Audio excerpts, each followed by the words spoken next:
Bienvenidos, el día de hoy vamos a hablar sobre la viabilidad financiera de un proyecto y qué herramientas son necesarias para esta.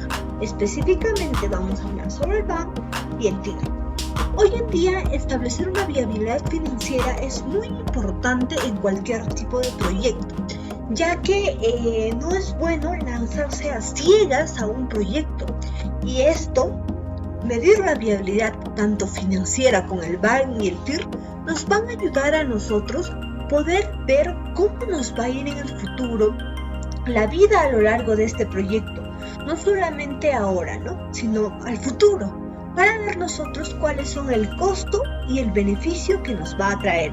Un emprendimiento en la actualidad requiere de bases sólidas, no lanzarnos sin tener fundamento y sin saber si va a ser viable o no, porque a medio camino podemos perder toda la inversión y posiblemente no recuperemos. Pero vamos a introducir el tema con proyectos. ¿Qué es un proyecto? El proyecto en sí trata de buscar la solución o la necesidad que encuentra en un lugar específico, la necesidad ya sea de los problemas de los humanos, de los ciudadanos.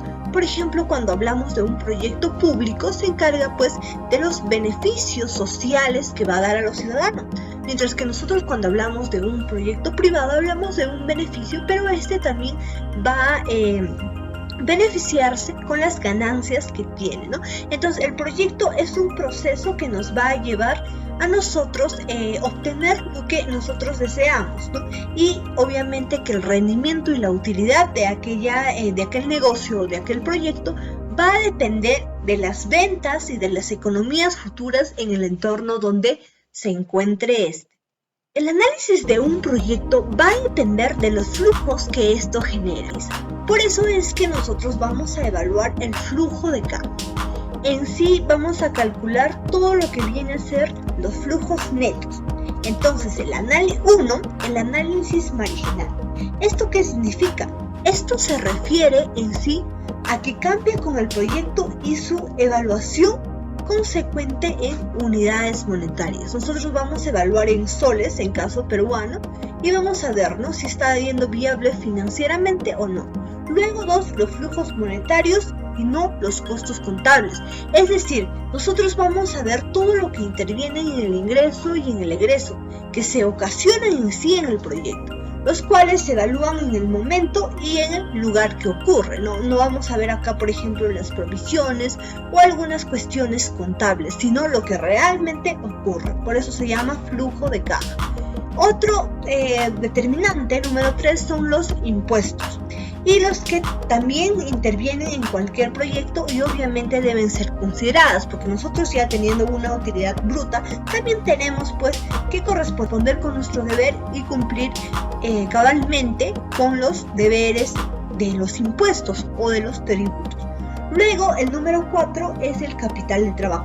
El capital de trabajo es muy importante, ya que si una empresa no cuenta con esta, la empresa es inoperante. Entonces debe tener un capital de trabajo, la cual va a invertir en este proyecto.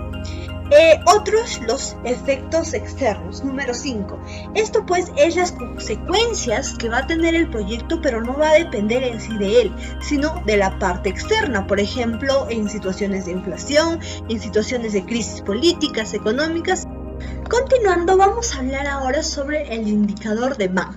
El indicador de BAM, también conocido como valor actual neto, nos va a ayudar a medir a nosotros la rentabilidad de la inversión que va a dar en base a los flujos que nosotros ya determinemos. Es decir, esos flujos futuros los vamos a traer al presente para ver si esa inversión o proyecto nos va a generar beneficios. Por ejemplo, si el valor actual neto es mayor a 1, esto quiere decir que en sí va a generar un beneficio adicional a lo que nosotros ya hemos invertido tal monto. Sin embargo, si es menor a 1, quiere decir que no vamos a recuperar la inversión que nosotros hemos puesto en ese proyecto. Ahora, el número 2 es el TIR, tasa interna de retorno. Esto nos va a permitir a nosotros evaluar cuáles son las expectativas de tasa que tiene el proyecto. Por ejemplo, si nosotros tenemos una expectativa del 10% y el TIR nos sale menos al 10%, obviamente no se debe invertir porque no está cumpliendo con las expectativas que yo quiero sobre el proyecto. Si el TIR es mayor a 10%, en este caso se debe invertir porque sí cubre las expectativas, ¿no? Que por ejemplo nosotros podemos invertir tal vez en otro proyecto que sí nos genere esa expectativa de más del 10%. Sin embargo, se llama tasa interna de retorno porque mira todos los costos o los riesgos internos del mismo proyecto y no mide los riesgos del mercado. Y en conclusión, en base a estos dos métodos, bueno, desarrollar o ver la factibilidad financiera de una empresa antes de lanzarse a ciega a cualquier inversión, ya que no solamente generaría que nosotros perdamos la inversión, sino también que nosotros tengamos un costo de oportunidad mayor porque tal vez teníamos otro proyecto y dejemos de invertir en eso por una mala evaluación financiera que nosotros hicimos en ese proyecto. Bueno, entonces, teniendo en cuenta el BAN y el TIR, nosotros podemos saber que nuestro proyecto es viable y tiene rentabilidad. Muchas gracias.